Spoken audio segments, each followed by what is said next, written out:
Bonsoir et merci de votre présence. Peut-être vous dire un petit peu plus précisément pourquoi je suis là ce soir. En fait, en 2015, fin 2015, lorsque le musée est réouvert, je suis venu le visiter avec ma femme entre Noël et 1er de l'an. Il a dû réouvrir vers la mi-octobre, je crois. Et je l'avais visité en 72 préalablement, donc ça faisait quelques années que je n'étais pas venu, mais je suis un provincial et je ne viens pas à Paris si souvent que ça. Je ne venais pas à Paris si souvent, maintenant je suis devenu un peu parisien. Et je dois dire que la faim m'avait laissé un peu sur ma faim. Et je me suis dit que nous, monde du sport, dans cette façon que nous avions d'essayer de repousser les limites de la performance humaine, nous avions probablement un certain nombre de choses à dire, à discuter avec les gens de la Maison de l'Homme, du Musée de l'Homme. C'était fin 2015 le moment où on parlait beaucoup de transhumanisme, où on parlait beaucoup de ces sujets-là. Et il me semblait que, de la même façon que des bonimenteurs nous expliquaient qu'on allait vivre 800 ans, puis 15 jours après 200 ans, le fait de repousser les limites de la performance sportive pouvait ou devait poser question à toute la société, et que le meilleur endroit pour poser ces questions-là, c'était dans un musée, et en l'occurrence le Musée de l'Homme, parce que je ne suis pas sûr que ce soit au monde du sport de décider de ce qu'il faut faire pour l'espèce humaine, comme je ne suis pas sûr que ce soit aux enseignants de décider ce qu'il faut enseigner. Je pense que c'est un sujet de société, que chaque citoyen doit pouvoir, si possible, avoir son avis. Je ne sais pas, est-ce que vous pourriez mettre ma présentation maintenant ? Je regarde le technicien. Voilà, ça commence là. Et donc, l'idée, c'était de proposer au Musée de l'Homme qu'on mette ces sujets sur la table, sur la place publique, pour que chacun se fasse son opinion. Et le moment venu, si on nous demande notre avis, que chacun d'entre nous puisse donner son avis. Ça n'a pas été facile, hein. Entre le moment où j'ai envoyé mon premier mail au Musée de l'Homme et le moment où j'ai eu une réponse, il s'est passé 4 mois et j'ai beaucoup insisté. Ensuite, il s'est repassé 2 mois avant que j'obtienne un rendez-vous. Et je suis allé à ce rendez-vous-là avec mon ami Benjamin Pichery, qui travaille avec moi, qui est réalisateur et directeur de collection chez nous à l'INSEP.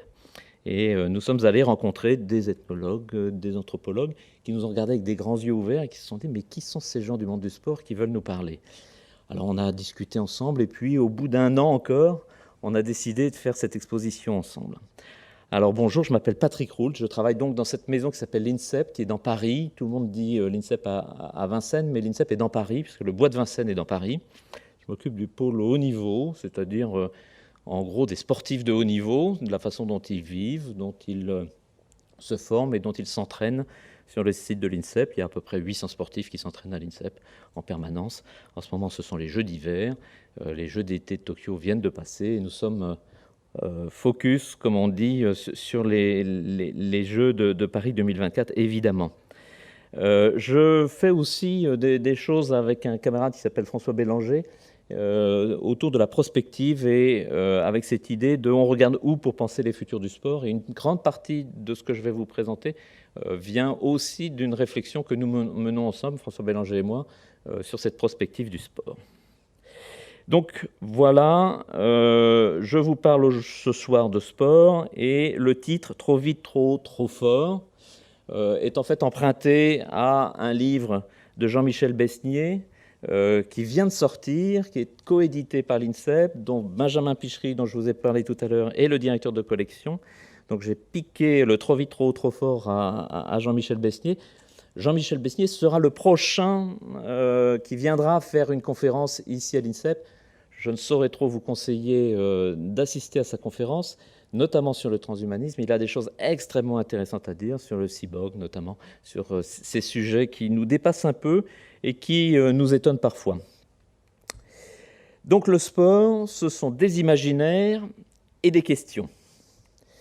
Et le premier imaginaire du sport, c'est celui dont on a parlé tout à l'heure, c'est celui des Jeux Olympiques, c'est celui qui occupe l'essentiel du terrain médiatique. C'est celui qu'on voit tous les jours en ce moment Et si vous vous levez de bonne heure, dès 4 heures du matin actuellement, puisqu'il y a les Jeux Olympiques qui se déroulent à Pékin, c'est celui qui prend toute la place médiatique du sport. Mais ça n'est pas le seul imaginaire du sport. Et vous allez voir qu'au fur et à mesure qu'on va avancer, on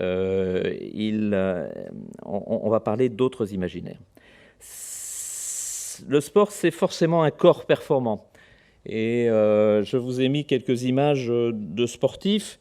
Alors, celles ou ceux qui connaissent bien verront Florent Manoudou en bas à gauche, mais verront aussi Ben Johnson au milieu à droite, là, levant le bras. Bien oui, il y a des sportifs comme Florent Manoudou qui gagnent d'une façon propre, et puis il y a des sportifs comme Ben Johnson qui ont gagné d'une façon pas très propre. Au milieu, ce sont des images du musée du sport, du musée olympique de Lausanne. Et à gauche, au milieu, c'est une image d'un sportif dans un centre d'entraînement, en l'occurrence celui de Nike, qui est bardé de capteurs parce que, oui, le sport est devenu extrêmement scientifique. Ce sport-là, c'est celui dont le journal de l'équipe dit parfois que les sportifs sont des extraterrestres. Alors, je vous rassure, non. Les sportifs ne sont pas des extraterrestres.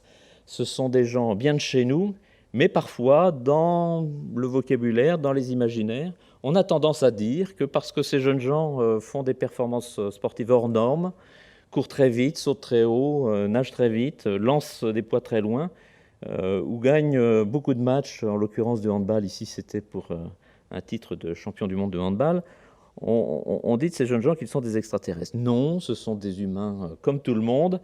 Ils ont juste trouvé dans quelle discipline sportive ils allaient pouvoir s'exprimer le mieux, et ils ont surtout beaucoup travaillé. Alors c'est quoi un sportif ? Eh bien, quand le sport débute, au milieu du 19e siècle, un sportif c'est à peu près ça, c'est-à-dire un garçon d'environ 1m75 avec une belle moustache. Ici c'est un lanceur de marteau, mais tous les sportifs avaient à peu près le même format à l'époque. Et 150 ans plus tard, à peu près, un sportif, c'est ça. Alors, vous aurez noté qu'il y a beaucoup moins de moustaches, et pour cause, la moitié des sportifs sont des sportives. En l'occurrence, là, il y a un peu plus de sportifs que de sportifs. C'est cette image du musée olympique de Lausanne que j'ai reprise encore une autre fois. Les sportifs, ce sont pour partie des sportives. Et dans les questions que le sport et que le sport moderne pose, du fait de sa recherche de performance, c'est « est-elle une femme ?» Et ça, c'est la première question qui est une question difficile. C'est une question difficile parce que, finalement, qu'est-ce qui fait la différence entre un homme et une femme ? C'est pas simple à répondre comme question. C'est une question qui nous agite énormément en ce moment. Et concernant cette sportive, Caster Semenya, qui est une jeune coureuse d'Afrique du Sud, la Fédération internationale d'athlétisme a posé la question. Et elle a décidé qu'elle n'était pas assez femme pour concourir chez les femmes, mais pas assez homme pour concourir chez les hommes non plus. Et donc ça, c'est pas simple à régler. Et ça, c'est le genre de question qui se pose à la société. Quand est-ce qu'on est un homme ? Quand est-ce qu'on est une femme ? Est-ce qu'il n'y a pas un continuum entre l'homme et la femme ? Et où est-ce qu'on met la césure ? Il y a une campagne qui a eu lieu l'année dernière qui s'appelle « Let her run », qui veut dire « laissez-la courir, qu'elle court », et dont je vais vous montrer juste le début du film, parce que c'est un film un peu violent, et vous allez comprendre pourquoi. Voilà le film. Registration number 913.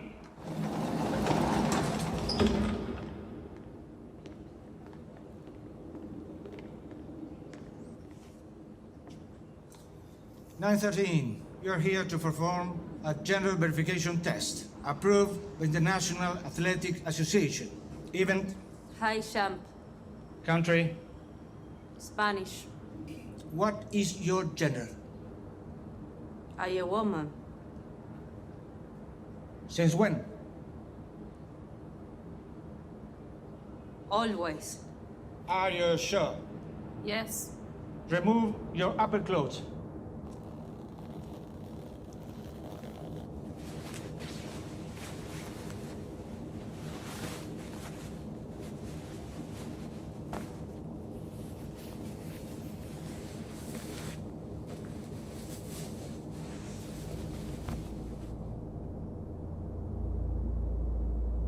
all of it. J'ai arrêté là, parce que le film dure 4 minutes et l'examen de son genre est extrêmement violent. Si vous voulez aller voir le film, vous pourrez aller le voir sur Internet. Vous utilisez Let Her Run sous forme d'un hashtag et vous retrouverez le film assez facilement. C'est la façon dont on vérifiait si une femme était bien une femme à la fin des années 60. Je dis bien à la fin des années 60. Il n'y a pas si loin que ça quand même, hein. Nous sommes tous plus ou moins contemporains.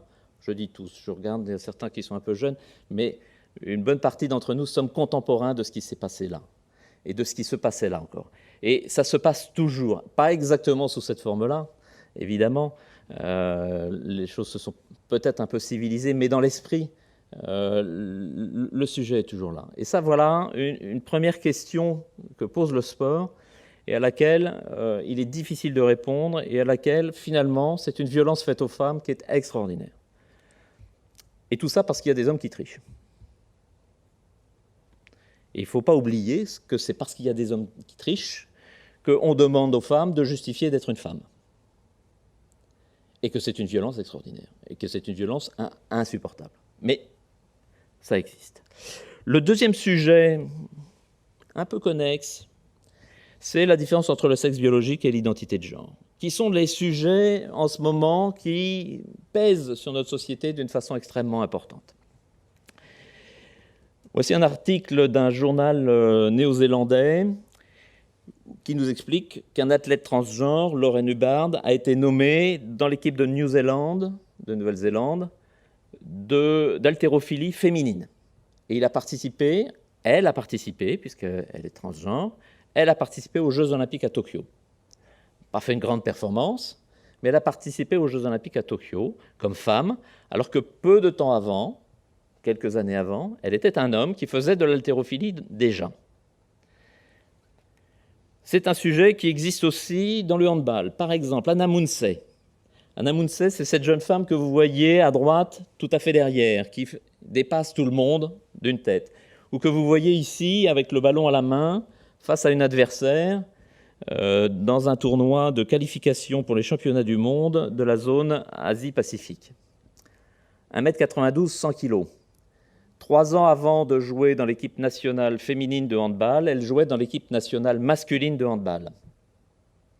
Forcément, ce n'est pas simple. On ne peut pas lui retirer le fait qu'elle est devenue femme. Mais ça pose question. Si on continue, et ça c'est juste la semaine passée, Laia Thomas de Penn University. Penn University, vous savez, c'est une de ces grandes universités de l'Ivy League. L'Ivy League, ce sont les grandes universités privées américaines qui gagnent beaucoup d'argent, qui coûtent très très cher, avec Harvard, avec Princeton, avec Yale. Il y en a 8. Et les compétitions sportives entre ces grandes universités sont très très importantes. Et gagner les compétitions sportives pour son université est très important, outre que ça permet de payer ses études souvent, et les études coûtent très cher dans ces universités-là, ça pose problème. Laia Thomas a pendant 1 an pris des hormones pour devenir une fille. Mais pendant 3 ans auparavant, a nagé pour l'équipe masculine de son université. Et donc, quand elle a commencé à nager pour l'équipe féminine de son université, elle a battu tous les records universitaires de Pennsylvanie. Et quand la compétition a commencé à se mettre en place entre les universités, il y a eu un petit peu de problème. La dernière compétition qu'elle a faite, elle a très peu nagé pour se laisser battre par une fille. Et tous les observateurs l'ont remarqué.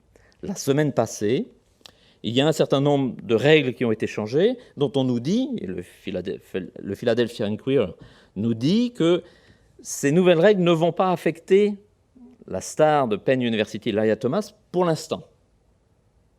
Mais assez rapidement, il va se passer quelque chose.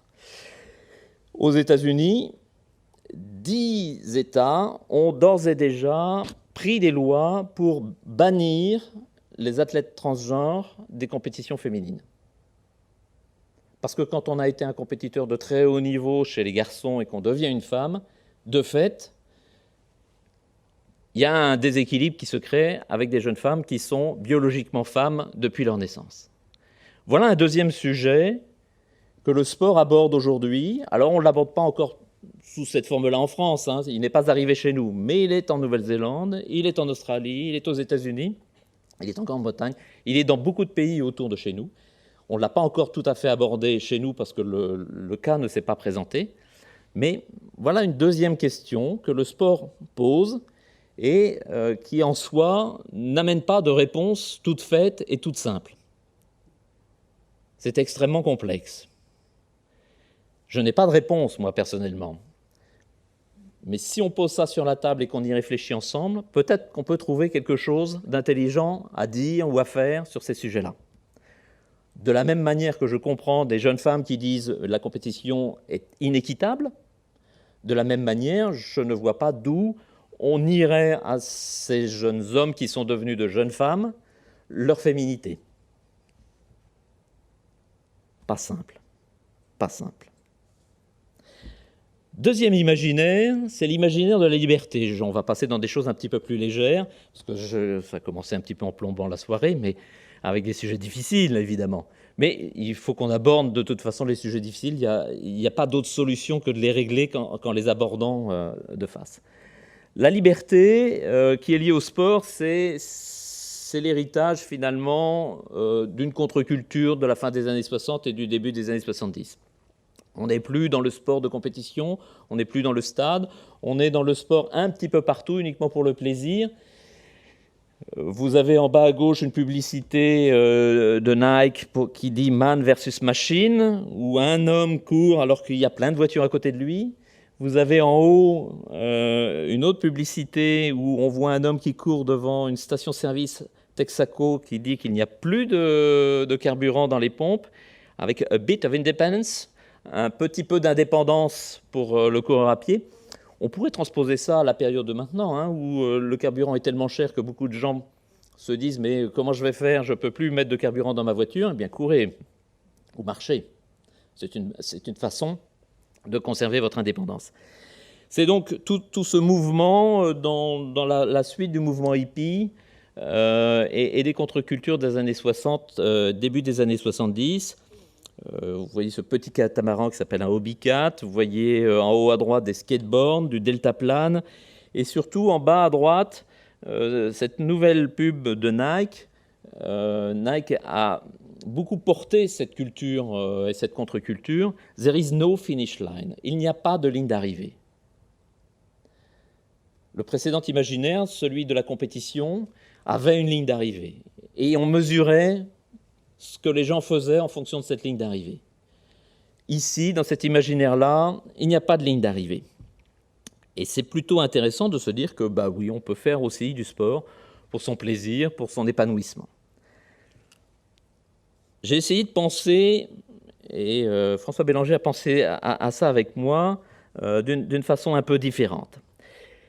Voilà une image, un tableau de découvreurs de terres sauvages aux environs du XVIIe siècle, XVIIIe siècle, avec des gros bateaux qui arrivaient dans des endroits. On peut imaginer que c'est le HMS Beagle avec Darwin dessus, ou que c'est le bateau du capitaine Cook, qui arrivait dans des endroits, dans les îles d'Océanie ou du Pacifique. Et ces gros bateaux-là amenaient un certain nombre de militaires en général, mais aussi de scientifiques, et découvraient des nouvelles terres qui souvent étaient annexées, colonisées et organisées par les pays d'Europe de l'Ouest. Qu'est-ce qui est arrivé? Ça, c'est un tableau de Turner. Qu'est-ce qui est arrivé à ces gros bateaux? C'est qu'à un moment donné de leur histoire, et ça, c'est le Téméraire, c'est le bateau de la bataille de Trafalgar. Et c'est son dernier voyage vers les vasières de la Tamise, un peu en aval de Londres, dans lequel il va être mis au cimetière. Et vous voyez qu'il est tiré par une espèce de petit machin crachoteux, là, qui est un des premiers bateaux à vapeur, avec des roues à aubes. L'arrivée du moteur a fait qu'un certain nombre de grands bateaux comme ça ont disparu. Ce qu'on avait vu quand même sur cette première image, c'est qu'il y avait d'autres petits bateaux qui sont éminemment intéressants. Et ces autres petits bateaux, c'est toute cette culture mélanésienne, pacifique, qui a produit des moyens de se déplacer avec le vent d'une façon légère, sans trop consommer de matière, en ayant des supports remplaçables assez aisément, et en ne construisant de supports que quand on en avait besoin. Pour mémoire, les gros bateaux tels que vous avez vus, si vous allez à Port-Louis au musée de la Compagnie des Indes, vous apprendrez qu'un gros bateau de la Compagnie des Indes, il faisait 4 à 5 voyages, pas plus. Parce qu'il ne résistait pas, du fait de l'usure pour aller en Inde chercher des épices, il ne résistait pas à plus de 4 ou 5 voyages. Il y avait déjà une espèce de consommation un peu effrénée de choses. Ces petits bateaux-là, qui ont été construits dans un monde où la nature était abondante et l'homme un peu rare, et on voit bien qu'aujourd'hui, la nature est un peu moins abondante et un peu plus rare, alors que l'homme est devenu très abondant. Ils ont donné naissance à toute cette culture de la fin des années 70, des années 80, 90 et jusqu'à aujourd'hui, des bateaux de course extrêmement légers, un peu plus lourd quand même que les bateaux d'Océanie, mais ça a donné naissance à cette culture de petits bateaux qui vont vite et qui sont faits pour jouer sur la mer et pour traverser les océans le plus vite possible. C'est-à-dire que de bateaux purement fonctionnels, purement techniques, qui servaient à se déplacer ou aller à la pêche, et de très gros bateaux qui servaient à coloniser le monde, qu'est-ce qu'on a gardé ? Les gros bateaux qui servaient à coloniser le monde, on les a enlevés, ils ont disparu, on les a remplacés par des bateaux avec des moteurs, et les petits bateaux, on les a conservés pour jouer et pour faire du sport. Et si vous regardez, les AC-72, ce sont les grands catamarans de la précédente Coupe de l'América. Aujourd'hui, c'est sur des monocoques qui sont montés sur des foils. C'est très impressionnant, je vous invite à aller regarder sur Internet. Je ne vous ai pas mis d'image, mais j'aurais pu. Ces bateaux de la Coupe de l'América, finalement, sont dans une filiation directe avec ces petits bateaux d'Océanie qui existaient déjà au XVIIIe siècle, alors que les gros bateaux européens du XVIIIe siècle n'existent plus, si ce n'est comme musée éventuellement. De la même façon, quand James Cook arrive à Hawaï, qu'est-ce qu'il voit ? Il voit des gens qui surfent. On ne connaissait pas ça chez nous. Et puis, quand les gens vont en Chine au XVIe ou au XVe ou au XVIe ou au XVIIe siècle, ils voient des gens qui utilisent des cerfs-volants. Eh bien, qu'est-ce qu'on en a fait ? On en a fait ça aujourd'hui, le kitesurf. Le kitesurf, c'est juste un surf et un cerf-volant. Et donc, on a transformé des choses un peu traditionnelles, légères, rapides, en des jeux qui sont extrêmement intéressants et qui nous permettent aujourd'hui de nous amuser sur l'eau et de faire du sport. Tout ça pour vous dire quoi ? Pour vous dire, et je vous renvoie à ce livre de Jean-François Berthe, qui est un sociologue et un historien des techniques, le livre qui s'appelle « Des gestes aux techniques », que dans ce livre, il a essayé de répertorier toutes les techniques des sociétés pré-machinistes. Et donc, il part du moteur humain, parce qu'à partir du moment où on est pré-machiniste, le moteur, en général, quand ce n'est pas le vent ou la gravité, c'est le corps. Et donc, il a repéré la marche, la natation, le grimper, le portage, les percussions et les lancers, le tirer, le pousser. Il a repéré toutes ces techniques-là. Et toutes ces techniques-là, si on regarde bien, aujourd'hui, ce sont des sports. Et tout le reste, ce sont des machines, quand on utilise ces mots-là, dans le monde du travail, ce sont des machines qui le font à notre place. Or, on voit bien que ces machines-là, elles ne sont pas sans poser problème sur le devenir de notre environnement, et que peut-être qu'au lieu de regarder comment est-ce qu'on fait pour améliorer les machines, on ferait mieux de venir au musée de l'homme ou d'aller au musée du quai Branly-Jacques Chirac, de regarder ce que faisaient ces peuples dits premiers et dits non civilisés, parce que ce qu'ils faisaient est extrêmement intéressant, léger, rapide, utilisant peu de matière, recyclable, on pouvait les changer assez facilement, on ne produisait qu'à la demande. Si vous regardez le kayak des Esquimaux, les Esquimaux construisent, les Inuits construisent le kayak à la demande, ils ne construisent pas des kayaks comme le fait Decathlon aujourd'hui. On ne construit pas 1500 kayaks en espérant les vendre. Chaque peuple inuit construit les Esquimaux dont il a besoin et exclusivement dont il a besoin. Si on imagine par exemple la population européenne à la fin du XVIIIe siècle, elle est massivement chaussée de sabots.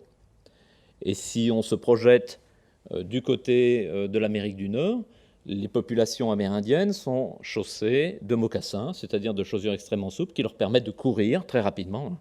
Je vous conseille de ce point de vue la très belle exposition Sneakers qui a lieu en ce moment, et vous verrez une chaussure Nike blanche qui s'appelle la Air Force One White on White, qui est la chaussure la plus vendue dans le monde. C'est juste une extrapolation du mocassin qu'avaient les Indiens qui couraient dans les plaines d'Amérique du Nord avant qu'on aille les embêter et les mettre dans des réserves. C'est pas inintéressant de se poser la question de qu'est-ce que ces populations-là ont à nous apprendre et peuvent venir nous dire de la façon dont on regarde le monde. Or, toutes ces techniques-là, c'est plutôt du côté du sport qu'elles ont été réutilisées pour jouer, pour faire des choses futiles. Et dès qu'il s'agissait de faire des choses sérieuses, on a mis des moteurs, on a mis du métal, on a mis du béton, on a mis des choses un peu lourdes, un peu compliquées, dont on voit bien qu'elles consomment de l'énergie d'une façon excessive et qu'elles polluent d'une façon excessive et dont il va bien falloir se poser la question de comment on fabrique demain. Et peut-être que fabriquer demain, c'est d'abord et avant tout aller dans un musée d'ethnographie et de regarder comment les autres vivent, ces autres qui ont décidé de ne pas faire, de ne pas utiliser de moteur, de ne pas utiliser plus de matière que ce dont ils avaient besoin. Troisième imaginaire. Le troisième imaginaire, c'est le corps. Le sport, son véhicule principal, c'est le corps. Un corps musclé et désirable. Ça, ce sont des images de la société Reebok. Et en général, quand on vous montre ce genre d'images et qu'on veut vous parler de sport, on vous met des jeunes gens, plutôt bien faits, avec une musculature bien détaillée et plutôt performants. Beaucoup de personnes qui font du sport ne font pas du sport pour la performance en elle-même, pour le plaisir de se retrouver dans la nature avec des amis, mais pour se façonner un corps désirable. Et si vous allez sur les internets, notamment sur Instagram, vous verrez d'innombrables petites jeunes filles qui vous mettent un plat de graines de chia et une photo de leurs abdominaux, et ainsi de suite, un plat de graines de chia et une photo de leurs abdominaux. Il y a dans la manière dont on construit son corps et dont on peut le façonner, cette idée qu'il sert à séduire et que ce corps séduisant est intéressant dans sa relation sociale. Alors j'ai décidé de vous montrer un exemple d'une vieille dame qui s'appelle Joan MacDonald. Alors à gauche, c'est sa photo quand elle a 68 ans, et à droite, c'est sa photo quand elle a 74 ans. C'est intéressant. D'abord, ce qui est intéressant, c'est de voir la photo de gauche et de voir le bas du maillot de bain devant le pubis. On voit bien que ça a été retouché avec un logiciel de retouche photo. Donc, il faut faire attention. Les images qu'on nous montre sur l'Internet ne sont pas toujours tout à fait justes. De la même façon, à droite, on peut se demander, je ne suis pas un grand spécialiste des fesses de vieilles dames, mais la fesse est rebondie, et particulièrement ronde. Donc je ne suis pas sûr qu'il n'y ait pas une petite retouche photo. Ce qui est intéressant de voir, c'est que cette dame a décidé de se mettre à l'activité sportive et physique à 68 ans. Sa fille est professeure de sport, est une monitrice d'éducation physique, et qu'à 75 ans, elle a 1,5 million d'abonnés sur son compte Instagram. Et le New York Times a fait et c'est pour ça que j'ai pris cet exemple-là, le New York Times a fait un article il y a quelques mois sur elle, dans lequel il disait que près de 400 000 personnes dans le monde disaient s'être mis au sport parce qu'ils suivaient Joan MacDonald sur Internet. 400 000 personnes se sont mises à faire une activité physique ou sportive parce qu'ils se sont dit « et pourquoi pas moi ?» sachant qu'elle a commencé à 68 ans et qu'à 74 ans, vous voyez le physique de cette brave dame. Quand on pense aux millions d'euros que tous les pays du monde dépensent pour essayer de faire du sport aux gens, en pure perte, on se dit que cette petite dame-là, avec 1,5 million d'abonnés, sans dépenser un centime elle est plutôt efficace. Ça doit faire réfléchir. On sait aussi que beaucoup de gens se sont mis à faire des activités physiques uniquement pour la plastique de leur corps à cause de ça. Ça, c'est un article de Ouest France du 3 mai 2021 qui évoque le fait qu'un fatberg, une montagne de gras énorme, a bouché les égouts de Birmingham. En 2017, il y avait eu un fatberg aussi dans les égouts de Londres qui avait bouché les égouts de Londres. Alors qu'est-ce qu'on retrouve dans ces gros amas de graisse? On retrouve tout un tas de cochonneries, vous imaginez bien, mais ils ont analysé ça un peu finement pour essayer de retrouver la nature des produits qu'il y a dedans. Alors évidemment, on trouve de la cocaïne, on trouve des drogues, tout un tas de cochonneries, mais ce que l'on a retrouvé en plus grande quantité, ce sont des stéroïdes anabolisants. C'est intéressant. D'abord, ça veut dire que quand les gens consomment des stéroïdes anabolisants, ça va tout de suite dans les toilettes. Donc, si vous voulez utiliser des stéroïdes anabolisants, ne dépensez pas trop d'argent, ça ne vous servira pas à grand-chose. Les stéroïdes anabolisants sont des produits qui permettent d'augmenter la masse musculaire d'une façon assez rapide. Et donc, ça remonte à la surface en bouchant ce qu'il y a en dessous. Le fait que dans le petit monde du sport et dans le monde du sport qui est plutôt lié à l'amélioration de son corps, on utilise des stéroïdes anabolisants. Il y a beaucoup de gens qui ne sont pas inscrits dans des clubs de sport, mais qui vont dans des salles de gym, qui ne font pas de compétition, mais qui s'entraînent tous les jours, qui, pour avoir une belle plastique, et donc être désirable, socialement reconnu, utilisent des stéroïdes anabolisants d'une façon massive et pour augmenter leur masse musculaire. Ça va plus loin d'ailleurs. Il y a un certain nombre de gens qui se font poser des prothèses. Alors on savait qu'il y avait des prothèses mammaires chez certaines jeunes femmes, et particulièrement en Amérique du Sud.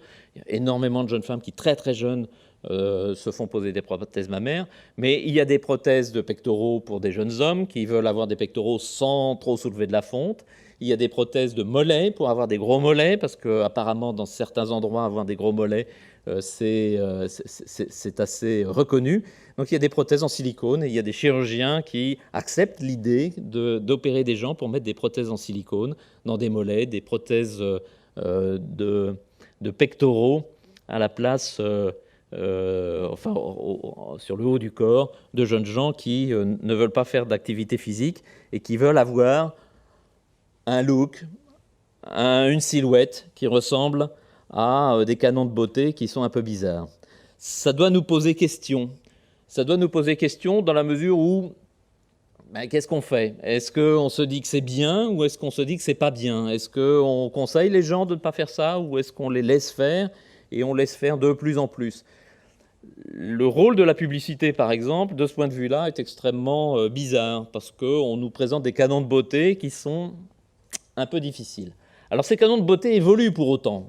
Si vous voyez les couvertures de ESPN, du magazine ESPN, et cette jeune femme qui lance le marteau, qui est plutôt enveloppée, ou cet homme qui joue au golf, qui n'est plus d'un âge très jeune, et pour autant, son corps s'exhibe, et on exhibe son corps. Il y a de plus en plus, et notamment dans le sport, un mouvement qui dit, oui, vous pouvez être gros, mais si vous acceptez votre corps et si vous l'aimez, eh bien, vous êtes beau. Et c'est très intéressant. Et puis, vous voyez, en bas à gauche, Amy Mullins, mannequin, double amputé. Et c'est l'imaginaire numéro 4 que je vous propose, c'est l'imaginaire du corps augmenté. Cette image-là est banale, désormais, dans le monde du sport. Alors, elle n'est peut-être pas banale pour vous, mais pour nous, dans le monde du sport, cette image-là est devenue extrêmement banale parce qu'il y a de plus en plus de jeunes sportifs amputés qui font du sport.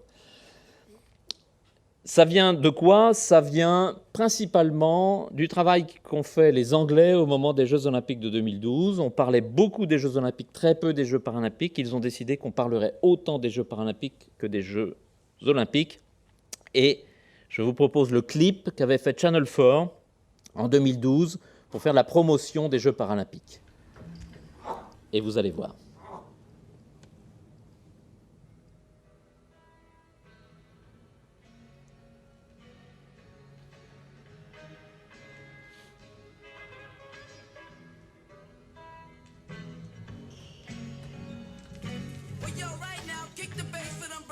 them know what goes on. Rolling stones in the rap game, not bragging. Lips bigger than Jagger, not sagging.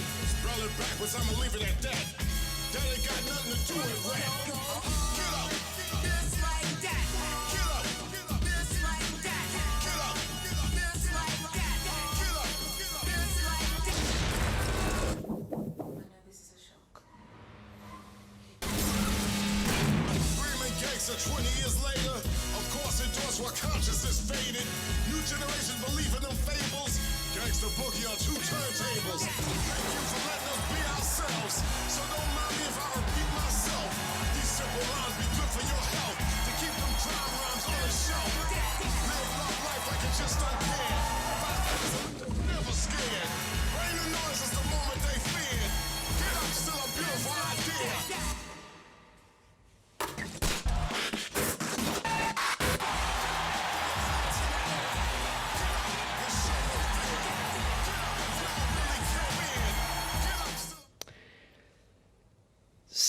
Les Anglais n'y vont pas par 4 chemins, ils disent les choses, ils montrent les choses. Il est certain que les corps handicapés mutilés par les accidents de voiture, les corps handicapés mal formés à la naissance, les corps handicapés ou mutilés par les faits de guerre, ce sont des corps qu'on ne montrait pas ou peu jusqu'à une certaine époque. Moi, ma génération, en fait, on avait connaissance, par exemple, des gens qui avaient été blessés à la guerre que par la loterie nationale et le tirage des gueules cassées que ma grand-mère achetait systématiquement parce que mon grand-père avait perdu un bras à la Première Guerre mondiale. Et on n'en voyait que ça, on ne voyait jamais ces corps-là. L'idée des Anglais, c'est de se dire, il faut qu'on les accepte, il faut qu'ils soient acceptés, il faut que le regard que l'on porte sur ces corps qui ont été abîmés, il faut que ce regard change. Ils ont créé les Invictus Games, qui sont des jeux pour les vétérans des guerres du Golfe, notamment, qui ont été largement abîmés. L'armée française a eu beaucoup de mal, par exemple, à entrer dans cette histoire-là. L'armée française cachait un petit peu ses blessés de guerre et ses grands invalides de guerre jusqu'à il y a quelques années encore. Il participe désormais massivement aux Invictus Games et le regard a changé.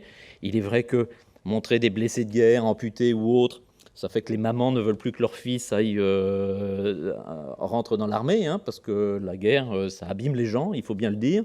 Et en termes de communication, c'est pas forcément bien. Mais voilà.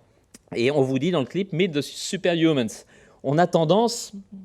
Alors, c'est peut-être un effet de balancier à dire ce sont des super-humains. Pour en connaître beaucoup de jeunes gens qui font du sport de très haut niveau, qui participent aux Jeux paralympiques, ils n'ont pas très envie qu'on les considère comme des super-humains. Ils ont envie juste qu'on les considère comme des êtres humains normaux, avec un handicap. Bien, ils sont porteurs d'un handicap qui, dans la vie, les gêne un petit peu, voire beaucoup. Mais ils n'ont pas spécialement envie d'être considérés comme des super-humains. Et il y a cette idée que, et ça c'est Amy Mullins, qui est une sportive et mannequin, que ces corps sont des corps qui peuvent être beaux, regardables, voire désirables, mais elle nous rappelle quand même assez régulièrement que pour vivre la même vie que nous, il lui faut un nombre de paires de jambes de remplacement relativement important. Et qu'on ne vit pas tout à fait aussi bien, quand même, malgré tout, lorsqu'on est double amputé des jambes. Vous voyez toutes ces jambes qu'elle utilise. Le jour où on pourra marcher sur la plage d'Étretat, qui est une plage de galets, avec une prothèse aussi bien et aussi souplement que quand on a ces deux jambes, alors les prothèses auront fait beaucoup de progrès. Pour l'instant, on n'est pas encore capable de marcher aussi bien que sur ces deux jambes naturelles avec des prothèses sur une plage de galets, parce que marcher sur une plage de galets, déjà avec ses jambes, c'est pas toujours tout simple, mais voilà. Donc, voilà le sujet. Et je voulais vous proposer cette citation d'Yves Michaud, jusqu'où le corps augmenté, parce que forcément, à partir du moment où on le répare et où on l'augmente, on peut aller vers des performances assez étonnantes. Sans tomber dans la science-fiction, nous sentons que nos corps n'ont plus exactement les mêmes contours qu'avant. Nous ne savons plus trop quelles sont leurs limites, ce qui est possible ou licite, ce qui peut être changé, sans que nous changions d'identité ou non. effectivement, à partir de quand est-ce que, combien de morceaux on a changé jusqu'au moment où on n'est plus tout à fait un être humain? Pas simple non plus comme question. Et pourtant, ce sont des questions qui vont nous arriver de fait. Un petit exemple, parce que nos imaginaires aussi, ils évoluent avec ce qu'on nous propose. Lorsque, au Grand Salon de l'Automobile de Los Angeles, il y a quelques années, il avait été proposé aux constructeurs automobiles de penser à ce que seraient les Jeux Olympiques à Los Angeles en 2068. Et voilà la proposition des designers d'Honda. Et donc vous voyez qu'il y a beaucoup de prothèses. Dans la ligne du haut, ce sont des prothèses de jambes qui sont extrêmement hautes, qui permettent une espèce de bottes de 7 lieues, qui permettent de courir extrêmement vite, de sauter extrêmement haut. Pour votre information, lorsque les premières prothèses pour courir ou pour faire du saut en longueur ont été fabriquées, des gens qui faisaient 1m70 se retrouvaient à faire 1m90, presque 2 mètres, parce que les prothèses étaient très grandes. Donc, il y a eu des réglementations sur la taille des prothèses. Et ces prothèses en lame de carbone, en fait, elles fonctionnent comme des perches. Il faut pouvoir les plier pour qu'elles vous repoussent comme un ressort, pour qu'elles vous rejettent loin. Et donc, un certain nombre de sportifs, avec des prothèses à leur taille, font des performances sportives qui sont très proches des meilleures performances sportives des valides. Et si on leur donne des prothèses un peu plus grandes, ils vont bien au-delà des performances des valides. Donc, il y a cette idée que, si on veut être plus performant, eh bien, pourquoi est-ce qu'on n'aurait pas recours à des prothèses? Et est-ce que c'est bien? Est-ce que c'est pas bien? Ça, j'en sais rien. Mais ce sont des questions qui vont petit à petit venir nous percuter, nous, citoyens. Et le mieux, c'est d'y penser, ou en tout cas, l'exposition que nous vous avons proposée ici au Musée de l'Homme a cette idée de mettre ce débat-là sur la table et que chacun puisse se faire son idée. Cinquième imaginaire, on passe de l'humain réparé à l'humain augmenté. 3 séries d'images. À gauche, Be More Human. C'est un site internet qui a été ouvert il y a 3 ans, 4 ans maintenant, par Reebok. Et vous voyez que dans la deuxième image, quand je cours, je lutte contre la dépression. Quand je suis assis sans rien faire, ma mémoire se détériore. Et vous avez là, si vous allez sur ce site qui s'appelle Be More Human, vous pouvez y aller, il existe encore, vous aurez un test à faire pour voir quel est votre pourcentage d'humanité. Est-ce que vous êtes bien humain ou pas? C'est assez paradoxal d'ailleurs. Au passage, lorsque vous remplissez des formulaires sur Internet, la machine vous demande si vous êtes un humain. C'est quand même un comble parfois que ce soit les machines qui nous demandent si nous sommes des humains. Et les CAPTCHA servent à justifier de notre humanité. Au milieu, ce sont des images qui n'existent pas vraiment, puisque c'est Square Enix, qui est un éditeur de jeux vidéo, qui a créé une société qui s'appelle Sarif, qui est une société qui n'existe pas, c'est dans un jeu vidéo, qui fabrique des prothèses et des prothèses extrêmement élaborées, et dans un monde où finalement tout un chacun peut choisir de remplacer son bras, sa jambe, et éventuellement son cerveau, et d'upgrader son cerveau avec des prothèses.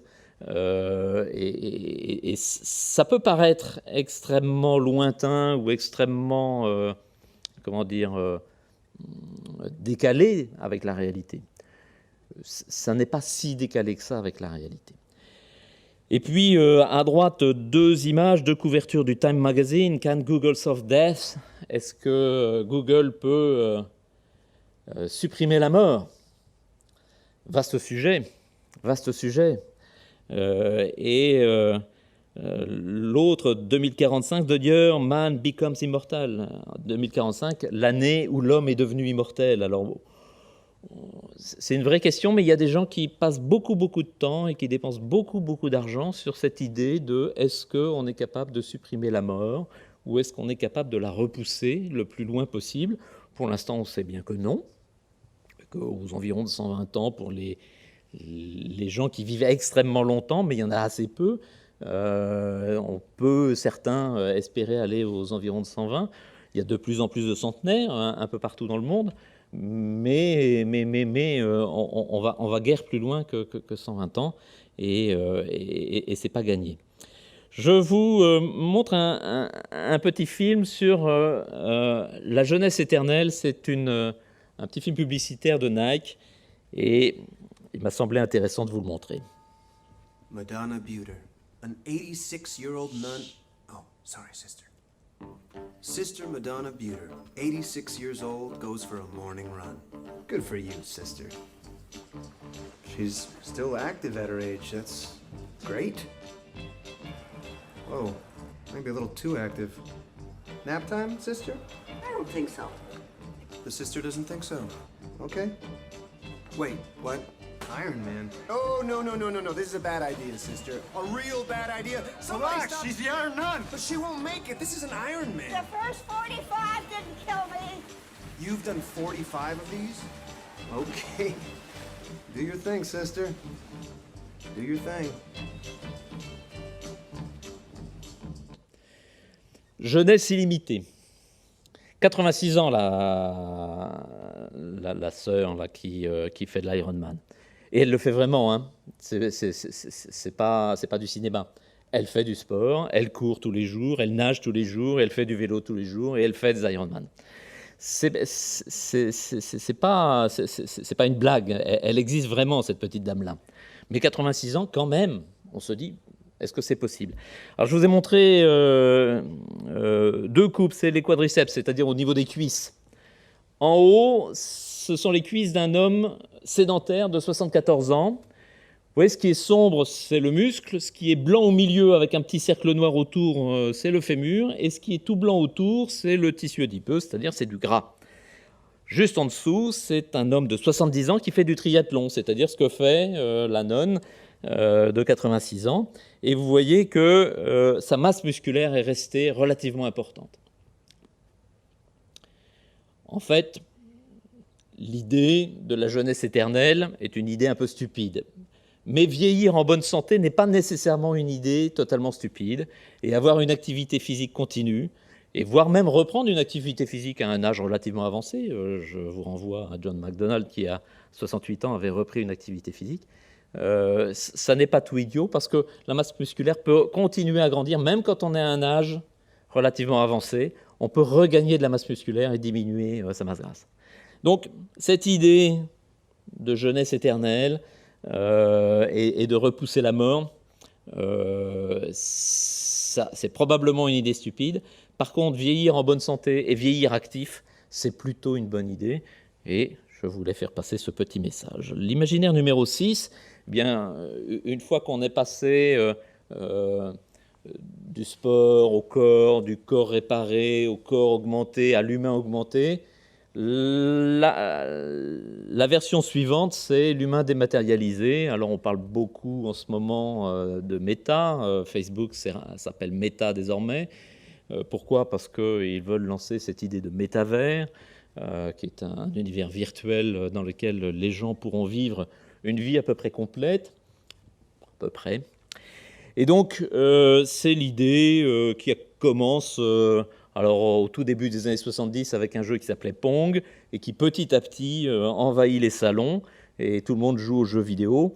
Et puis, si on continue, le jeu envahit la ville. Alors là, je vous ai mis des images qui sont à la fois des images virtuelles et des images réelles, puisqu'aujourd'hui, et si vous avez entendu parler de Pokémon Go, on peut jouer à des jeux vidéo dans la vraie vie, puisqu'on peut aller chercher des bonus un petit peu partout dans la vraie vie. Il y a là des images d'Assassin's Creed, il y a des images de Watch Dogs et d'un certain nombre de jeux vidéo. Tout ça existe. Ça existe et Sega a d'ailleurs proposé un jeu officiel pour les Jeux Olympiques de Tokyo. Je vous montre le clip vidéo.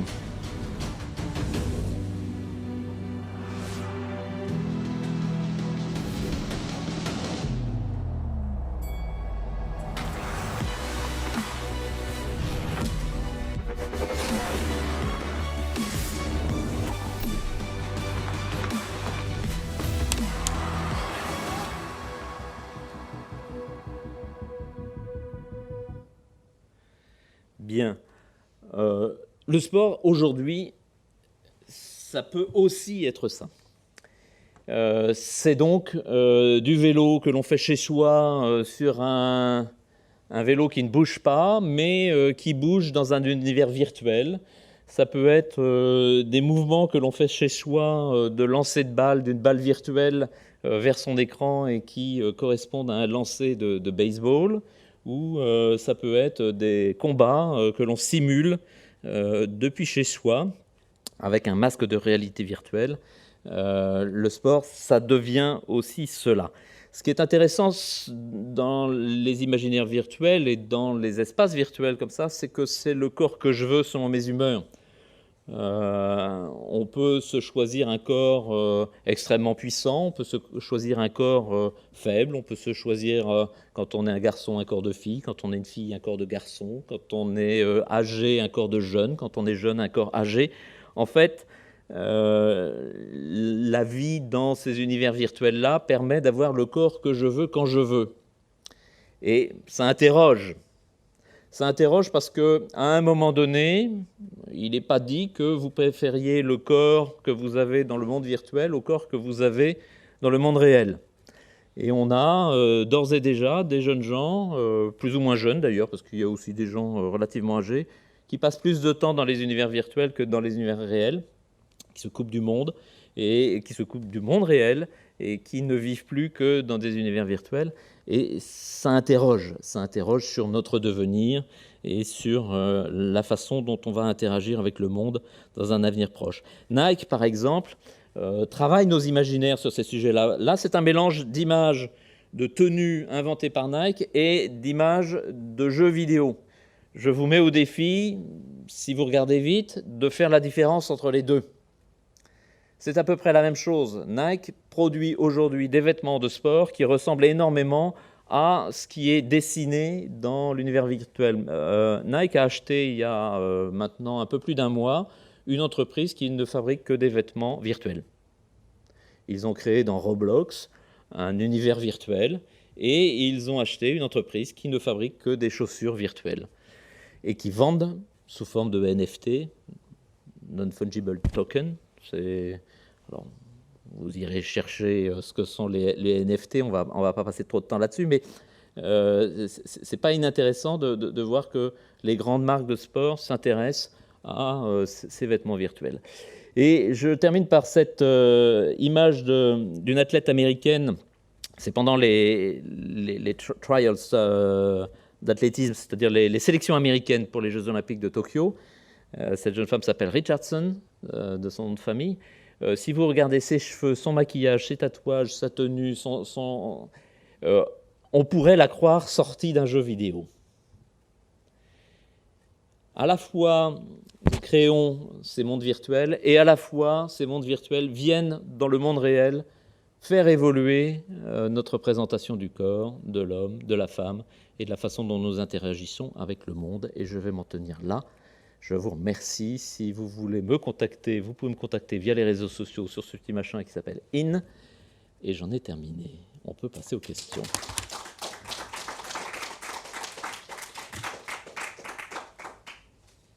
D'abord, vous remercier. Je vous en prie. Merci beaucoup. Vous dire que Jean-Michel Besnier va venir le 16 mars prochain. Rassurez-vous. Il est bien dans notre projet, dans notre programme. Oui, c'est pour ça que je l'ai cité.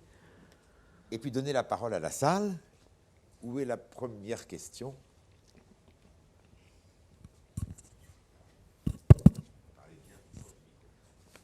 Oui, c'est une question implicite. À ces 6 imaginaires, qu'on peut aussi appeler des fantasmes ou des spéculations, etc.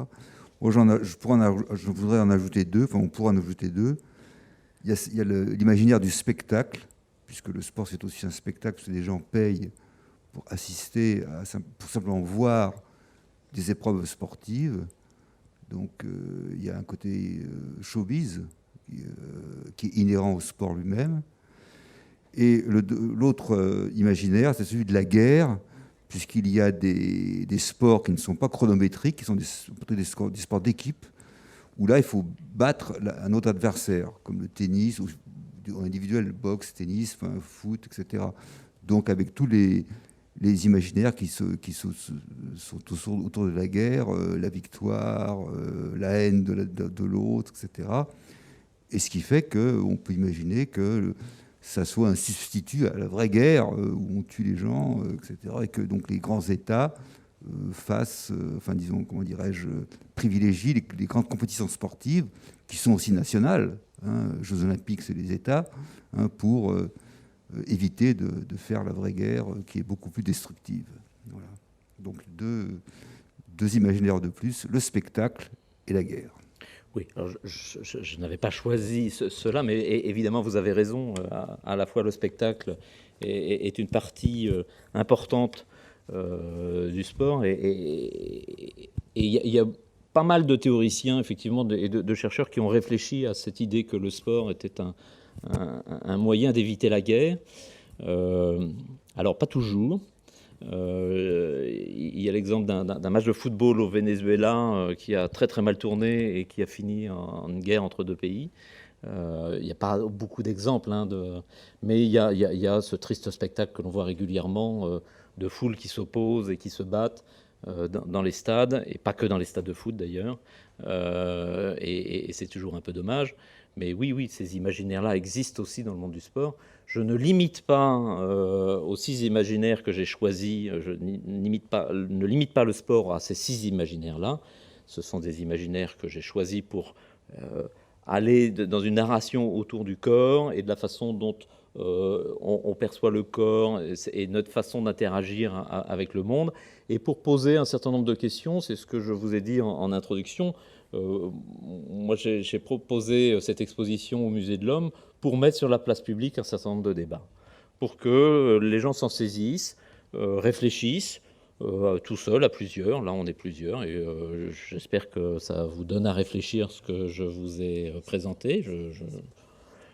Si vous ne réfléchissez pas, c'est pas très grave, mais l'idée, c'était de donner à penser et à réfléchir à chacun, pour que le moment venu, on puisse faire des choix un peu éclairés, chacun d'entre nous, et pas se laisser emmener par des idées colportées par des bonimenteurs. Je pense aux transhumanistes notamment, qui nous expliquent que le monde sera tellement mieux pour les riches et quand on aura éliminé tous les pauvres, parce qu'en gros, c'est ça le transhumanisme. Donc ça ne me va pas comme projet de société. Moi, je suis pour un projet de société qui inclut tout le monde, une république forte et qui inclut tout le monde et qui contribue à l'émancipation de chacun. Si possible, démocratique, évidemment. Avec cette présentation du sport qui part du plaisir, je trouve qu'à la fin, on a plutôt l'impression que le sport est devenu comme une espèce d'obligation sociale, presque une contrainte, et que l'idée de liberté, qui est aussi évoquée dans votre très belle conférence, disparaît. La liberté, le plaisir, spontanéité, côté naturel, tout disparaît dans cette transformation et cette finalité, finalement, de l'extrême de la compétition. Et je crois que l'humain se fiche le camp avec, d'ailleurs. Voilà. Je suis bien d'accord avec vous.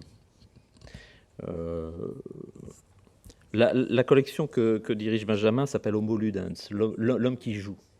Et je crois qu'on aurait beaucoup besoin de revenir à l'essence du jeu, c'est-à-dire une activité qui n'a pas de but, qui n'a pas de vainqueur, qui n'a pas de perdant, sauf celui qu'on se décide, y compris en changeant les règles quand on en a envie, mais dans le seul but de se faire plaisir. Et je trouve que le sport, qui à l'origine était plutôt un jeu, la société s'est sportivisée, comme disent certains spécialistes des sciences sociales. Je trouve que c'est un peu dommage. Alors ça ne veut pas dire que tout est à jeter en bloc, évidemment. D'abord parce que j'aurais plus de travail si on jetait tout en bloc et que je tiens à conserver mon travail. Ensuite parce que je pense que la plupart des jeunes gens qui se préparent pour aller aux Jeux Olympiques le font avec une grande honnêteté et un engagement fort, et que c'est extrêmement louable et que c'est extrêmement intéressant pour quelqu'un d'aller rechercher ses limites. Je dis souvent que le sportif de haut niveau est une espèce d'avant-garde de l'espèce humaine dans un champ extrêmement limité, courir vite, sauter haut, lancer loin, un champ qui n'est pas forcément utile pour la société. André Consponville dit que quand on rencontre un ami, on ne lui demande pas s'il court vite. Ça n'a pas beaucoup de sens. On lui demande s'il va bien, mais on ne lui demande pas s'il court vite. Et on ne se félicite pas ou on ne se vante pas de ses amis qui courent vite nécessairement, sauf quand ils sont champions olympiques éventuellement. Mais oui, je crois que retrouver l'essence du jeu, l'esprit du jeu, pas en opposition, mais en décalage avec une certaine forme de sport, un peu oppressant, un peu limitant, qui réduirait notre humanité à un devoir de performance permanent. Je pense que c'est intéressant. Et je pense que ça va de pair avec l'évolution de nos sociétés. On parlait tout à l'heure d'une société, d'un monde où, à une époque, la nature était abondante et l'humain un peu rare. On a inversé les choses. L'humain est abondant et la nature un peu rare. Eh bien, les conditions de la disparition de cette nature sont un certain nombre d'éléments de notre société, qu'on a appelé le progrès, par exemple, qu'on appelle aujourd'hui l'innovation, et on voit bien que ce n'est pas tout à fait la même chose. Le progrès, c'est plutôt un temps long, l'innovation, un temps court. Et cette nécessité d'innovation, et tout ça, cette société, souvent capitaliste, a un certain nombre d'activités, dont le sport, qui en sont finalement la partie émergée et visible. Et il est probable, je ne peux pas dire qu'il soit certain, mais il est probable qu'à mesure que le temps va avancer et que la prise de conscience qu'il faut qu'on interagisse avec le monde d'une façon différente, ça fera que on reviendra vers le jeu et on abandonnera le sport probablement sous sa forme. Le sport n'a pas toujours existé. Il n'y a absolument aucune raison qu'il existe toujours. Avant le 19e siècle, il n'existait pas vraiment, en tout cas pas sous cette forme. Peut-être qu'au 22e siècle ou au 23e, il aura totalement disparu de nos pratiques, parce que la manière dont il se pratique aujourd'hui le rend insupportable à un développement harmonieux de nos interactions avec le monde. Je ne sais pas. Dans ce qu'on nous enseignait de la beauté du sport, du corps, tel que c'était pratiqué dans la Grèce antique, que nous n'avons pas connue, mais dont on nous a parlé, l'homme bipède était à la fois kalos kagatos, c'est-à-dire qu'il était beau et bon. Il n'y avait pas seulement le côté de la magnificence du corps, mais il y avait le côté aussi de la beauté de l'âme. Et les deux étaient réunis dans l'accomplissement de l'humain, finalement. Et là, je ne pense pas qu'on ait tellement gagné en... Alors, moi, je n'étais pas, je ne suis pas contemporain de la Grèce antique, donc j'aurais du mal à témoigner de ce qui s'y passait. J'ai lu 2-3 choses sur cette période-là. D'abord, on ne parlait pas de sport à l'époque, on parlait de jeux. Et les jeux étaient des temps. D'abord, les Jeux Olympiques, si c'est tous les 4 ans, c'est parce qu'il y avait d'autres jeux entre les Jeux Olympiques. Il y avait d'autres jeux dans d'autres endroits. Mais les Jeux Olympiques étaient les plus importants.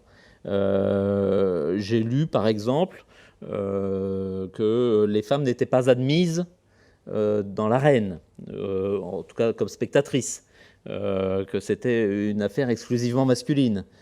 J'ai lu un certain nombre de choses où on explique que finalement, le sport de combat, par exemple, n'avait de fin que quand l'un des deux combattants abandonnait ou mourait. Donc, j'ai peut-être quelques réserves, mais en même temps, c'est ce qu'on me dit. Moi, je ne sais pas bien. Pour moi, le sport, finalement, et la plupart des historiens du sport maintenant se sont accordés là-dessus. Il apparaît un peu en même temps que le capitalisme, à la fin du XVIIIe, début du XIXe siècle. Et c'est finalement, il apparaît aussi en même temps que la machine.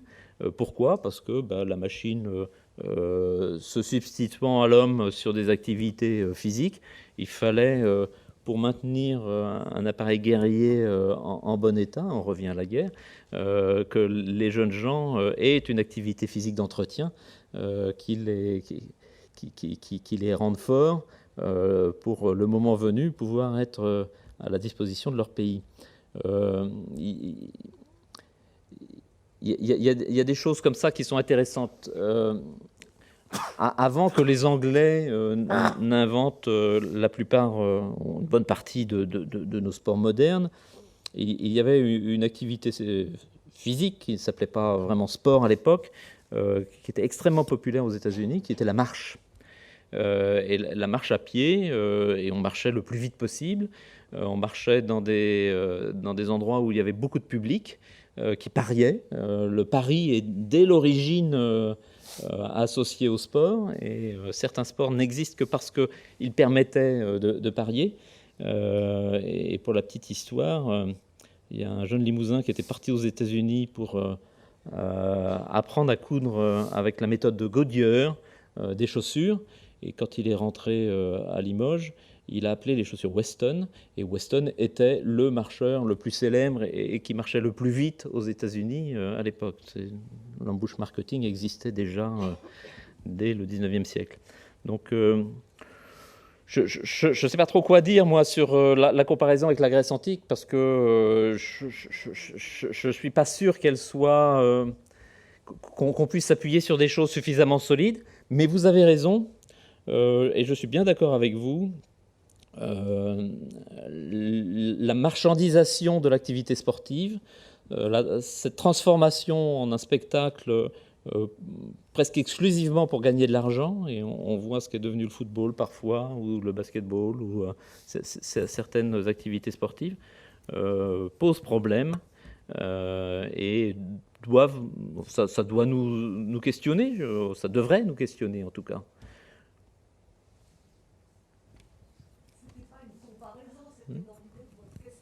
D'accord. D'accord, je comprends. Alors Merci, madame. Ok. Je vais essayer de répondre un tant soit peu à madame sur la question. Je suis entièrement d'accord avec ce que tu as dit sur la Grèce antique, Patrick.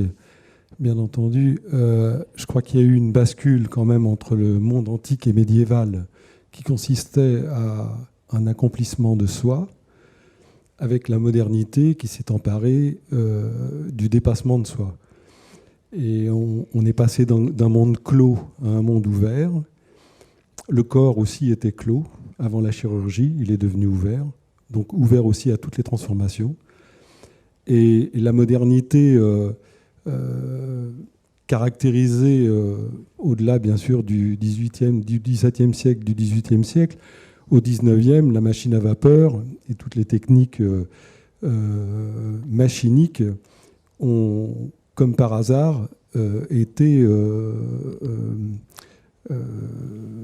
sont advenues en même temps que le sport est né. Le sport est né à la moitié du XIXe siècle. Et donc là, il y a une concomitance de progrès qui se fait entre la machine et le corps. Et il a simplement fallu organiser, et c'est ça la question du sport. Quand tout à l'heure, Patrick Roult parlait de l'essence du jeu, le sport, c'est une organisation. C'est une façon de pratiquer encadrée, avec une réglementation.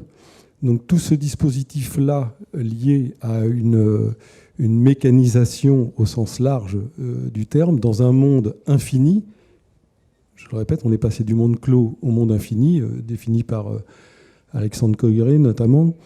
Donc on a quitté effectivement, vous le dites très justement, ce plaisir et cette liberté pour un exercice de la domination sans fin. Alors, quand l'économie s'invite à la table du sport, on peut imaginer que la fin justifie les moyens, et on en arrive bien sûr aux excès que Patrick a très très bien signifié là dans cette magnifique conférence. Mais voilà, je voulais juste essayer de tenter de donner une explication anthropologique sur le monde antique et médiéval et la modernité, et avec cette modification de l'aspect de l'effort physique, je le répète, dans l'excellence de soi-même, dans l'accomplissement de soi-même, pour aller vers le dépassement et la notion d'infini.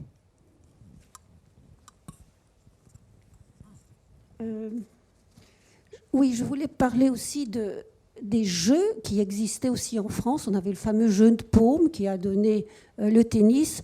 Et effectivement, ce que je reproche, moi, aujourd'hui au monde du sport, c'est l'argent.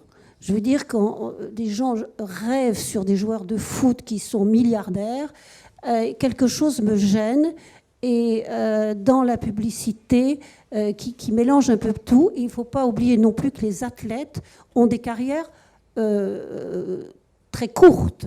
À partir de 35 ans, il faut de la chair fraîche. Hein. Il faut reprendre des jeunes athlètes. Qu'est-ce qu'on fait des anciens? Alors, quelques-uns réussissent, ils se recyclent, et d'autres, ils finissent où et comment? Quand ils sont oubliés des plateaux télé ou des grandes compétitions. Alors, plusieurs choses. Le fait que le sport soit devenu une économie, et c'est comme ça. Moi, je le constate, des fois je le déplore, mais des fois je m'en réjouis aussi, parce que ça permet à un certain nombre de gens d'en vivre. Et que finalement, vivre d'une activité sportive, c'est pas forcément tout à fait désagréable, et ça peut être extrêmement intéressant. Et la plupart des jeunes gens qui s'engagent dans une activité sportive de haut niveau rêvent d'en vivre. Tous n'y arrivent pas, évidemment, parce que suivant que vous êtes dans une discipline où l'activité économique est très organisée et qui a un accès aux médias d'une façon importante et que beaucoup de gens regardent, ou dans une discipline sportive qui a très peu d'accès aux médias et que personne ne regarde, sauf une fois tous les 4 ans quand il y a les Jeux Olympiques et encore, vous allez plus ou moins gagner votre vie, et parfois vous n'allez pas la gagner du tout.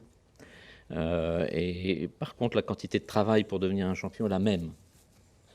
La récompense financière n'est pas la même. La récompense en termes de performance sportive et d'accomplissement de soi dans la réussite sportive peut être la même, par contre, évidemment. Alors, qu'est-ce qu'ils deviennent, ces jeunes gens qui arrêtent leur activité sportive? D'abord, on arrête parfois sur des victoires, mais parfois sans n'avoir jamais gagné. Parce qu'il y a des sportifs de haut niveau qui font beaucoup de sports de haut niveau et qui ne gagnent jamais, qui ne se sélectionnent pas aux Jeux Olympiques, qui quand ils se sélectionnent dans des compétitions internationales, ne gagnent pas. Il y a, je ne sais plus qui disait, il y a une place de premier, mais nous sommes 7 milliards d'êtres humains. Donc voilà, il n'y en a qu'un qui est sur le podium et qui gagne la médaille. Il y en a 7 milliards d'autres qui n'ont pas gagné. Donc ça veut dire au passage que les 7 milliards d'autres sont tout aussi respectables et intéressant que celui qui a gagné, mais à un moment donné, celui qui gagne peut se retrouver dans une situation où on va lui donner beaucoup d'argent, ou dans une situation où on va pas lui en donner beaucoup.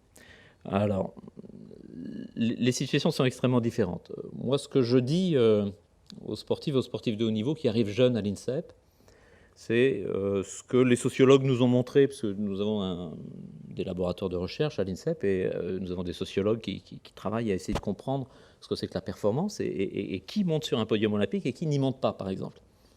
Et ceux qui y montent sont ceux qui maîtrisent le temps.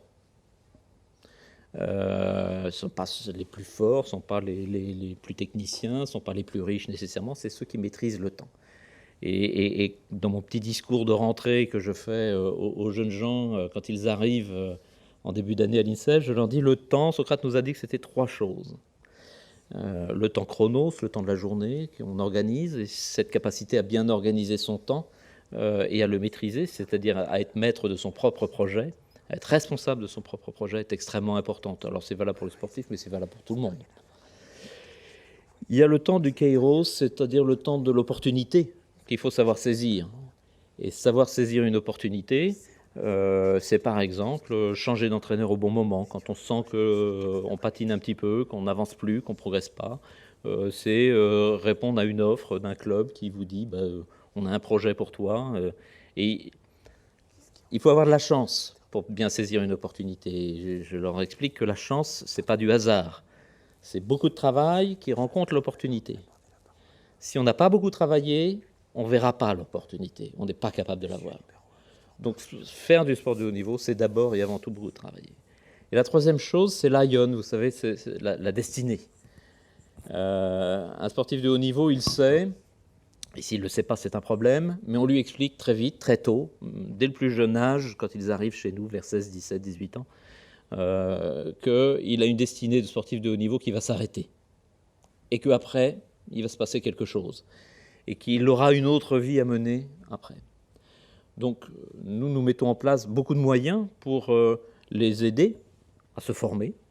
Nous avons un lycée, nous avons des formations professionnelles sur place, là où ils s'entraînent et là où ils vivent avec nous. Nous organisons les choses. Nous avons des accords avec à peu près toutes les écoles de France et de Navarre pour aménager les études pour qu'ils puissent s'entraîner, parce que c'est difficile de s'entraîner 30 heures par semaine et de faire 30 heures de cours. Donc, on s'entraîne 30 heures par semaine et puis on fait un petit peu moins de cours, mais sauf que, par exemple, notre lycée, il est ouvert du lundi matin jusqu'au samedi soir. Et puis, on n'a pas 2 semaines de vacances, on organise les vacances différemment. L'INSEP est ouvert du 1er janvier au 31 décembre. Parfois, on ferme le 25 décembre, mais ce n'est pas tous les ans. Et donc, tous les jours, il est possible de travailler, de suivre des cours et de faire des choses. Ça ne suffit pas, évidemment. On aménage les choses, on essaye d'organiser les choses. Alors, souvent, on a 100% de réussite au baccalauréat tous les ans à l'INSEP, et on a 70% de mentions.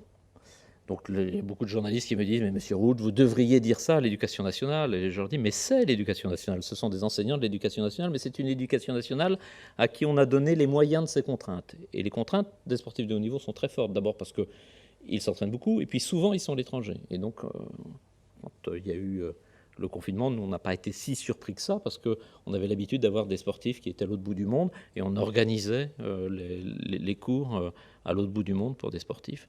Dans une autre vie, j'ai été manager d'une équipe de France. J'ai organisé des examens de kinésithérapeutes dans le salon du consul de France de East London, en Afrique du Sud, par exemple. Et son épouse a enlevé les napperons sur la table et le sportif s'est installé. Les sujets sont arrivés par la valise diplomatique via le Cap.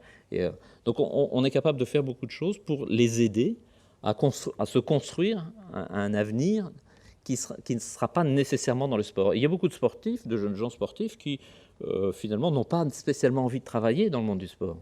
Il y en a... Alors, ils sont comme tous les jeunes gens actuellement, c'est-à-dire qu'il y a quelques années, ils voulaient tous être scientifiques de la police. Aujourd'hui, ils veulent tous être soigneurs animaliers. C'est un peu lié aux programmes télé qui sont les plus vus actuellement. Donc, il n'y a pas de... Un sportif ne devient pas nécessairement un entraîneur ou un moniteur d'éducation physique et sportive. Ils peuvent devenir à peu près tout ce qu'ils veulent. Il y a des choses qui sont plus complexes. Nous, on ne sait pas faire les classes préparatoires, parce que 40 heures de cours par semaine et 30 heures d'entraînement, on ne sait pas faire. Ça n'empêche qu'il y a des sportifs qui rentrent à Polytechnique. Il y en a un qui est rentré à Polytechnique il y a 4 ans, 5 ans, un escrimeur par exemple. Il y en a régulièrement qui rentrent dans des écoles de commerce, il y en a régulièrement qui rentrent dans des écoles d'ingénieurs, à Sciences Po, dans tout un tas, parce que c'est organisé. Alors en France, c'est plutôt bien organisé et on est plutôt en pointe. Pourquoi est-ce qu'on est plutôt en pointe ? Parce que le général de Gaulle, après la débâcle olympique de Rome en 1960, a décidé que dans le bois de Vincennes, il y aurait un centre d'entraînement pour les sportifs de haut niveau, puis que vers la fin des années 60, début des années 70, on s'est rendu compte que ces jeunes gens qui venaient plutôt de familles un peu aisées voulaient faire des études et on les formait à devenir presque des champions, et au moment où on pouvait espérer qu'ils allaient devenir des champions, ils partaient faire des études supérieures. Donc à cette époque-là, on a inventé ce qu'on a appelé le double projet, le projet de sportif et le projet scolaire, qui a été mené parallèlement pendant de nombreuses années, qui est toujours mené, parallèlement. Il se trouve que les volumes d'entraînement ont augmenté, les sollicitations, il y a de plus en plus de compétitions, et donc on est plus dans des discontinuités maintenant que dans une continuité des deux projets parallèlement, mais il y a encore un certain nombre de sportifs qui fonctionnent comme ça. Et ces jeunes gens qui disparaissent des écrans éventuellement de télévision ou des premières pages des journaux ne sont pas des extraterrestres comme le dit l'équipe, comme je vous l'ai montré, mais ce sont des jeunes gens qui s'insèrent dans la société d'une façon extrêmement intéressante, qui ont pour certains d'entre eux de très belles carrières, pour d'autres des carrières moyennes, mais comme tout un chacun qui n'est pas sportif de haut niveau. Et nous veillons particulièrement à ça. Alors, ça ne marche pas à tous les coups. On a souvent des jeunes gens qui nous disent « mais non, vous occupez pas de ça, je m'en occupe tout seul ». Et parfois, ils y réussissent très bien, et tant mieux. Et puis parfois, ça marche moins bien. Il n'y a pas si longtemps que ça, un journaliste d'un grand journal sportif m'a appelé, il me dit « Ah, Patrick, il y a une sportive qui dit beaucoup de mal de l'État, qui n'a rien fait pour elle. » Je lui ai dit « Écoute, je peux te dresser la liste de toutes les formations qu'elle a suivies, qu'elle a arrêtées en cours de route, de tous les moyens qu'on a mis pour l'aider. » Elle n'a pas spécialement voulu qu'on l'aide et elle n'en a fait qu'à sa tête. Et à un moment donné, elle est dans la difficulté. Ça n'empêche que si elle revient nous voir, on lui tend la main et on l'aide. On voit des jeunes gens qui ont arrêté leur carrière à 30, 35 ans, 38 ans et qui reviennent 3, 4 ans après nous voir en nous disant « Est-ce que vous pourriez m'aider ? Parce que là, je suis un peu perdu. Je m'étais formé pour devenir électricien, puis finalement, je préférerais faire boulanger. » Et voilà. En tout cas, on essaye de faire au mieux. Mais c'est un sujet, vous avez raison. Je vous en prie. Je voulais parler du sport, enfin, qui n'est pas de la compétition. Parce qu'en fait, on a parlé essentiellement de la compétition. Et j'ai entendu récemment, enfin, je suis frappée de voir que, je ne suis pas la seule, que les enfants actuels, il y en a beaucoup, en effet, qui sont en surpoids, qui bougent peu. Et j'ai entendu une émission, je ne sais plus, je crois que c'était sur France Culture, c'était des médecins qui disaient que maintenant les enfants de moins les petits, de moins de 10 ans, enfin à peu près, couraient beaucoup moins, bougeaient beaucoup moins, et que ça commençait à poser des problèmes de santé. Parce qu'en réalité, dans le sport, une pratique très moyenne. Enfin, il y a beaucoup de gens qui font du vélo le dimanche pour se faire plaisir. La Seine-et-Marne est pleine de gens à vélo. Il y a beaucoup de dames de mon âge qui fréquentent des cours de gymnastique, etc., où on n'a aucune performance. D'ailleurs, en général, les professeurs vous disent « ne regardez pas la voisine, le problème n'est pas là ». Et donc, il y a énormément de gens sur les chemins de randonnée. Il y a toute une pratique qui relève du bien-être et du plaisir et qui en fait s'est développée, et je pense qu'elle est plus importante qu'elle ne se passait par exemple à la génération de mes parents, ce qui commence à faire assez loin dans le temps, que maintenant, et qu'il y a une espèce de caricature quelque part à un moment de ces gens qui font du bodybuilding, qui d'ailleurs ne le font pas tout le temps, toute leur vie, et c'est assez limité.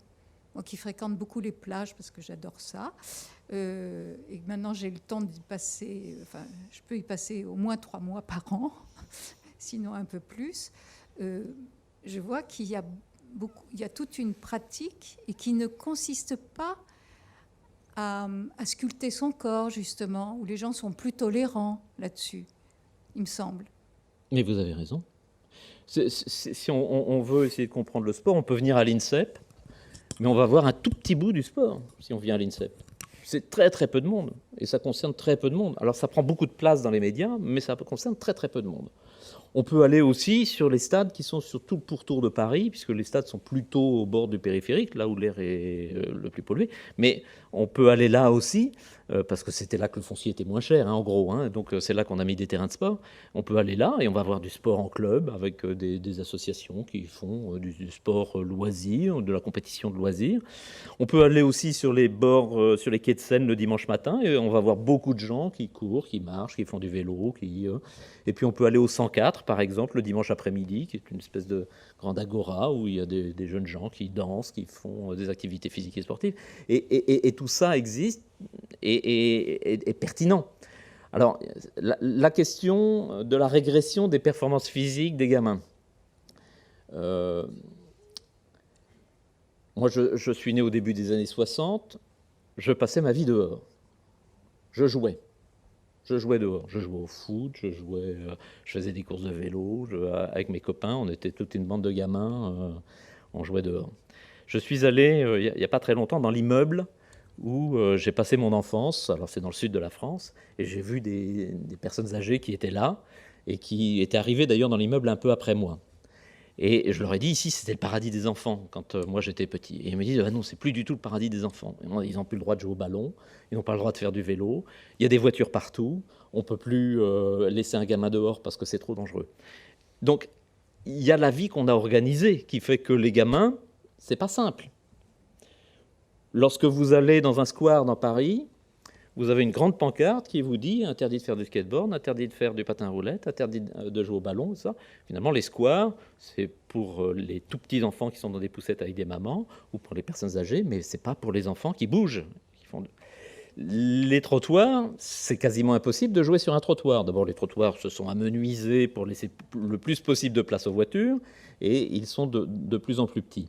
Donc, ça n'est pas simple aujourd'hui pour un gamin qui vit en ville de pouvoir aller dehors et de bouger. Il est condamné, en rentrant de l'école, à être chez lui. Alors, avec la pandémie, encore plus.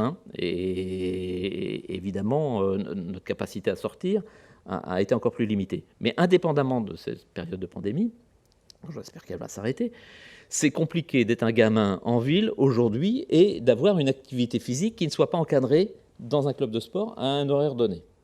Or, un gamin qui rentre de chez lui, qui rentre de l'école à chez lui vers 17h, si on lui dit tu peux faire du sport, mais c'est dans 3 jours et ça sera de 19h à 22h à 3 stations de métro de chez toi, c'est peut-être pas ça qu'il a envie. Lui, il a peut-être envie d'en faire maintenant, là, tout de suite, sauf qu'il peut pas. Il n'a pas le droit. Il n'a pas le droit de jouer au ballon parce que ça fait du bruit. Il n'a pas le droit de faire de la trottinette parce que ça dérange. Il n'a pas le droit de faire du skateboard. Alors, ils prennent le droit, parfois, mais il n'a pas le droit. Donc, nos villes ne sont pas conçues pour les gamins. Il faut bien voir ça. Elles ne sont pas conçues pour les gens non plus. Nos villes sont conçues pour les voitures. Et tant qu'on aura des routes, on construira des voitures pour mettre dessus. Peut-être que si on enlevait les routes et qu'on mettait de l'herbe, tout le monde pourrait jouer dehors et sortir et qu'on construirait un peu moins de voitures. Donc nos villes sont construites pour les voitures et pas pour les gens. Donc forcément, l'activité physique des gamins, en ville en tout cas, elle diminue. Elle ne diminue pas nécessairement tout le temps à la campagne. Mais à la campagne, il y a de moins en moins de gamins aussi. Les écoles, les petites écoles communales dans les campagnes ferment parce qu'il y a de moins en moins de gamins qui habitent dans les campagnes. Donc c'est un sujet, et c'est un sujet de santé publique. Je suis bien d'accord avec vous. C'est un sujet de santé publique parce que, évidemment, la sédentarisation de l'espèce humaine, qui a commencé il y a très très longtemps, elle arrive à son paroxysme. Ça, là, c'est le monde entier qui vient à nous. On n'a plus besoin de bouger. J'ai plus besoin d'aller à la gare pour acheter mon billet de train. Je pouvais y aller en marchant, je l'achète depuis mon canapé. Je n'ai plus besoin d'aller chez le libraire pour acheter un livre. Je peux l'acheter avec ça. Je n'ai plus besoin de sortir et d'aller chez mon voisin. Je fais un FaceTime et je le vois. Donc, on a atteint un niveau d'inactivité. J'appelle ça l'économie de la flemme, vous savez. Ça se développe. Aujourd'hui, on a parlé des micromobilités avec les trottinettes dans les rues de Paris et dans les rues des grandes villes. Et tout le monde a dit oui, c'est bien parce que ça va diminuer le nombre de voitures. Ça n'a pas diminué le nombre de voitures, ça a diminué le nombre de piétons. Et que là où on descendait de chez soi en ascenseur, l'ascenseur c'est de la sédentarité qui bouge verticalement. Et on allait chercher son pain, on peut monter sur une trottinette, c'est de la sédentarité qui bouge horizontalement, et on va chercher son pain.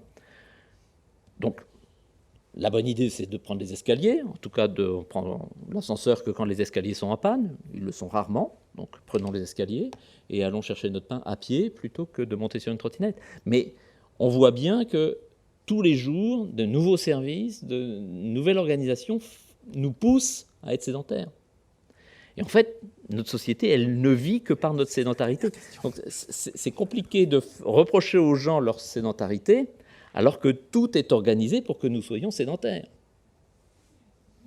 Si vous allez dans votre immeuble de bureau aujourd'hui, vous y alliez à la fin du 19e siècle, la première chose que vous voyiez en rentrant dans l'immeuble, c'était un immense escalier qui vous tendait les bras.